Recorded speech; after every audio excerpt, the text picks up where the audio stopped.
Hello and welcome to everyone who's joining us live. My name is Alex. I'm head of B2B marketing here at Treatwell, and I'm joined today by Holly, somebody who is much more qualified to be talking about the subject matter today. She is the digital strategist at Treatwell, and today we're talking all things social media. So before we get into it, maybe worth, Holly, you sharing a few words about what it is that you do at Treatwell and maybe how you've kind of got to the point now where you can impart some of this wisdom onto other hair and beauty businesses. Yeah, thank you. Hi everyone, as Alex mentioned, I'm digital strategist here at Treatwell. I've worked on various roles in marketing, brand and social and content, but I've been here at Treatwell for 3 years now, working on projects such as kind of partnerships, some of our calendar campaigns, like you might see for Valentine's Day or summer, and also some purpose-driven campaigns. So some of you might have seen the likes of the Like Saving Wax or the Mindful Mani. And what we can really learn from these projects is how we can understand our audience and how in the hair and beauty industry our audiences are responding to content, and also kind of the user behaviours within the platforms and social channels. Perfect, thank you. Well, before we get started, just a quick reminder that we are taking questions and answers live today. If you are watching us on YouTube, you can go onto the description where you should be able to see a URL for a platform called Sli.do. You can ask anything that you like there anonymously, and obviously if we have time, we'll try and get through as many of them as possible. No need to create an account or anything like that. Just click on the link and it should take you there. Or you can visit the website directly, www.sli.do, and add in the meeting link. So, without further ado, today's topic is 6 ways in which social media is changing for hair and beauty businesses in 2020. I think, obviously, everyone and their aunt is on Facebook and Instagram and things like that. I think maybe today some of the discussions is going to be more around how to leverage those channels and, well, what's popular and what's not. Speaking of popularity, actually, obviously there is a lot of noise around TikTok as another social media platform. Do you think that it's something that lends itself well to hair and beauty businesses? Is there anything that we should be wary of? I think you're right. Like TikTok's definitely getting a lot of hype at the moment. I think last year it was the 5th most popular downloaded app. So it's definitely the kind of usage and downloads and people are there. For those that don't know, TikTok is kind of a short form video sharing platform, and it actually it was from an acquisition of Musical.ly, so it has a lot of similarities still to that. So that's the likes like lots of music, lots of kind of dancing in short videos and things. But I think the thing to remember is the demographic here is quite young, so it's a young audience.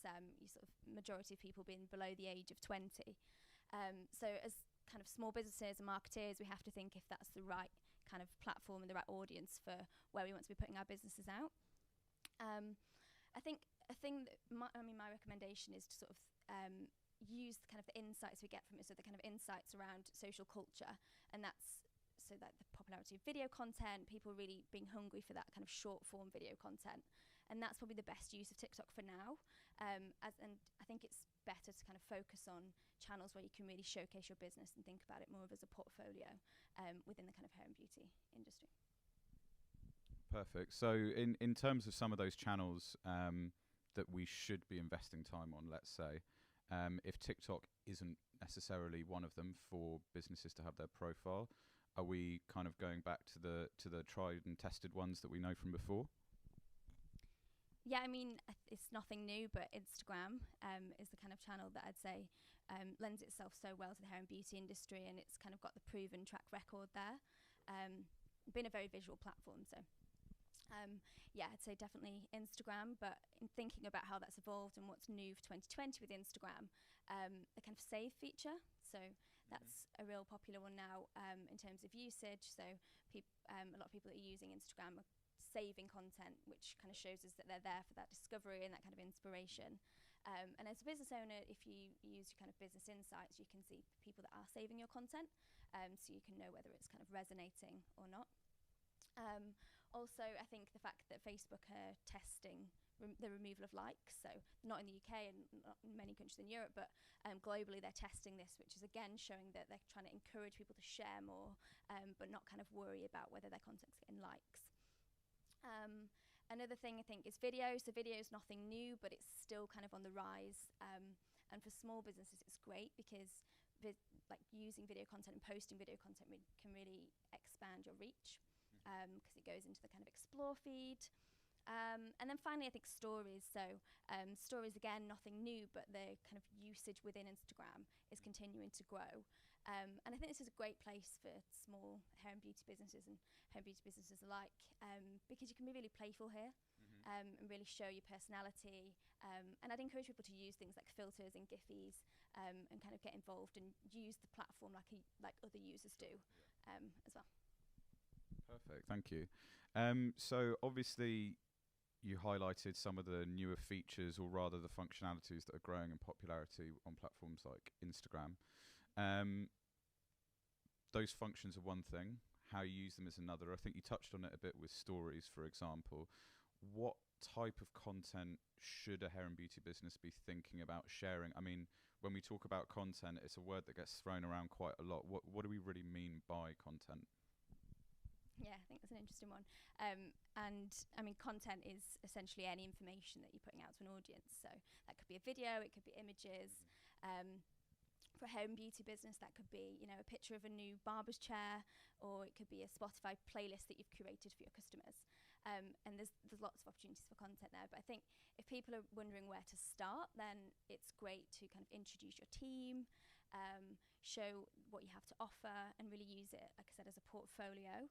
But I think we have to think about how that's evolved, and now in 2020, what are people expecting? And they're expecting a lot more from brands and businesses when they're showing on social. So if you are introducing your team, how can you go a little bit deeper and understand, you know, what does that member of your team specialize in? What's their background? How can your customers really get to know them a little bit more? Or if you're talking about your treatments, you know, what products are you actually using in that treatment? Because that's what people care about. And people in social now are really wanting to align themselves with brands that have the same values as them, and they want to know your purpose. Perfect. I mean, it sounds like quite a few things to consider in terms of which platform, which functions, what kind of content you then use those different functions for. I mean, for someone like myself, obviously that can seem a little bit overwhelming. Like, are there areas that we should be focusing more of our attention and energy on over others? Are there things which are just like, do you know what, nice to have, so you don't really need to be concerning yourselves with them anymore? Yeah, I think a good one here is followers. So I know when you set up a kind of business profile, you immediately think, okay, how can I get as many followers as possible? But actually people don't care about that as much anymore. And, you know, unless you are a celebrity or a big brand or a really funny meme account, then actually you're not going to get like a huge following overnight. And actually people care more about quality now, and what is happening within your social channels and how are you starting to build community. And like in terms of like what I'd recommend with that, it's, you know, talk to your audience in your channels, use things like polls or tweets, and ask people what they want to see, what kind of content do they enjoy getting from you, and you can start that kind of two-way conversation. And again, going back to that quality point, I think, you know, everybody talked last year around the digital detox, and people are not as worried about that now. Like, they're happy to be in social channels, but they want that time that they are spending there to be quality and kind of experiencing better content. So is it that you can give them more knowledge, and if they've got a question, can you answer that because you are an expert? And another key thing here, I think, is thinking how you can build community, like with other brands, and not being afraid to do that. So Glossier actually do this really well. They will post a picture and it'll have like a makeup look, for example, and they'll call out various different products that they've used that are Glossier products, but then they'll also call out other brands, which is really nice because that's kind of showing the real and authentic side of your business as well. Perfect. Well, it's good to know that followers aren't important. I think my mum's going to be very happy about that. In terms of, you know, getting your community engaged with your brand, getting them interacting with that content and really sort of participating in what it is that you have to offer or have to say and what discussions you're having, obviously that's great to a point, but ultimately, and particularly the topic we're talking about today of business profiles, you do want to drive your customers or your follower base to, no matter how big they are, to some kind of action ultimately, whether that's some kind of purchase or booking or things like that. I mean, what sort of advice would you give to businesses when it comes to making that as successful as possible or as easy as possible to translate those likes into bookings, for example? Yeah, I think that's a really important thing to think about. And actually, as a business, if you are investing time in social media and you're publishing things, you're posting things, and like I mentioned before, around like that kind of starting that conversation, it's important that that's having benefits for your business as well. And it really is all about removing friction. So it's how can we make it as easy as possible for somebody to see things on your Instagram, but then also have that and make that purchase. So we can take a lot from the rise of shoppable Instagram. So last year we saw the kind of rollout of that, and whilst that might not be the best thing for a small hair and beauty business, we can take a lot of learnings from that, and that's kind of the user behaviour and the fact that people are using the platform for discovery, but then when they see something they want to buy it there and then. So it's for small hair and beauty businesses, how can we make that as easy as possible? And that is, whether that's having the book now buttons on your Facebook, your Instagram, or even just when we're thinking about the content you're sharing, are you naming things correctly? So if you're talking about a new facial, how can you make it easy for your customer to find that exact facial so then they can make that booking? Perfect, thank you. I think you touched on the book now button there and customer behaviour, and I think what we've seen is Instagram and Facebook are clearly investing a lot of time in optimizing that customer journey, and the result has been, last year, something like 47% of bookings that we received on Treatwell were actually outside of what your typical opening hours would be. So clearly there's an appetite for people who are kind of scrolling on the sofa at home, seeing something that they like, and rather than being led astray to another website or an article or a BuzzFeed quiz about what celebrity you are or something like that, that actually when you've got that intent there and then, that you capture it as easily as possible. And Treatwell, for example, offering the book now button is one of the, I guess, the easiest ways to do that, as opposed to just relying on including it in a post or something like that. So I think in terms of trends and customer booking behaviour, you touched on a few things there about what people are engaging with the most. I think is there any trends in 2020 specifically or more recently that you think, as a kind of summary, are worth watching out for if you're a hair and beauty business owner? Yeah, I mean, I think we can look at trends from social on the whole, and how it's really moved to be a platform for activism. So, this is not to say that every business should jump on the bandwagon and be an activist themselves, but it's just kind of understanding that people want to have an opinion and they do want to share that, and social is a place that's really starting to happen. So a couple of the biggest trends for 2020 is like sustainability, for example. This is people that are talking about kind of their values and their purpose in this sense, and I think it's important that businesses listen, but also can tap into that and kind of you don't have to be change your whole salon, your whole business to become a sustainable business, but if you do have you might stock vegan or organic products, that's definitely something that you should talk about and something you should be sharing, but also just even using it as a way to kind of understand where the industry is going, and how that potentially might impact your business in the future. Another one is around inclusivity. So this, it's the most popular word of 2019 was they, so thinking about gender pronouns. And I think it's just really important, again, that businesses are tapped into this. And like I said, it might not be a case that you have something to say immediately, but it's just having it kind of on your radar. And I know at Treatwell we're working with the trans community at the moment to understand how we can position things and make sure that we're doing things right, essentially. So yeah, I think it's just really important to kind of look what's happening in the world of social as a place where people are kind of talking about things that matter to them, and thinking about how that might impact your business going forward. Perfect. Well, thank you so much. I mean, I think the last point that you raised there is probably something that applies to the whole of the session that we've had so far. I don't think it's a case that everybody who's watching needs to do every single thing that's been said or try and test everything in the space of a week or suddenly completely change everything that they're offering on social media. I guess it's a case of understanding what works best for you, what works best for your audience, listening to how they react to the content that you're sharing or some of the discussions that you're having. So yeah, I hope that's been useful for anyone who's joined us. I think we've also got a bit of time to take a look into Slido to see if there's any questions. I think we probably have a couple coming up if I have a look. So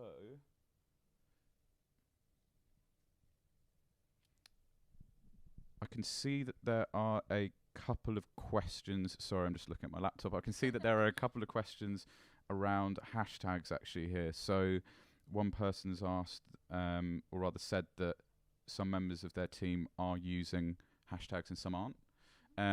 Is there a difference? And another person's also asked about whether or not hashtags are important or relevant to still be using at the moment. What's your kind of view on that? I think hashtags are an interesting one, and it's often what people worry about when it comes to posting on social media. How many hashtags should I be using? And they are essentially just a label. So if you post it, it kind of does the work without hashtags for you in terms of grouping categories. But then with like using hashtags in the likes of Instagram and things, I think it's not necessarily going to help you get much more reach, which is kind of why people used to use it a lot. But I think the best advice I'd give is use hashtags more for kind of inspiration. So if you are looking around, how can I post images around balayage, searching for that hashtag yourself and getting inspiration around the types of content that people are posting and the type of content that's coming at the top, because that's the kind of more popular content. Yeah. So it's less about using the hashtag, for example, as a way to you suddenly introducing yourself to an audience of like hundreds of thousands of people, but it's actually more for you to visit hashtags and then see what you want to learn and be inspired by and take from that to apply yourself, really. Yeah. Okay. In terms of the next questions we have got up, I think we've also got one. We've got one here around the talking about the difference between like the personal and the professional profile. So, for example, if you already have a certain number of people following you on your personal account, are there any real benefits between, just keeping on that one, or rather setting up something from scratch, like a business account, for example? Okay. I think for any small business, or any business, to be honest, it's important to set up a business profile. It's almost kind of like expected nowadays with customers and audiences. I know I myself, if I'm going to a salon or a restaurant or anything, I'll check out if they've got an Instagram or a Facebook page. I think if you have built up a reputation with a personal profile, so say for example your hairdresser, then it's important to keep that, but make sure you combine the two. So if you're posting pictures on your business profile and there's a particular stylist that's done the look, then I think it's important to mention that and kind of create that two-way kind of conversation again.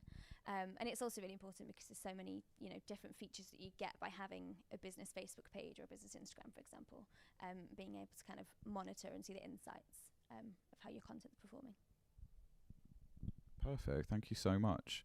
I think we've got a few more questions, but what we can do is probably share a wrap-up of this afterwards with everyone, and Holly and I can kind of answer as many of those as possible offline, although probably more Holly than myself because you know what you're talking about. But yeah, thank you so much to everyone who's joined us. Thank you, Holly, for sharing all of that info with us as well. Like I said, we'll make sure to share a recap with everyone who's joined us today or those who registered but weren't able to. And otherwise, look forward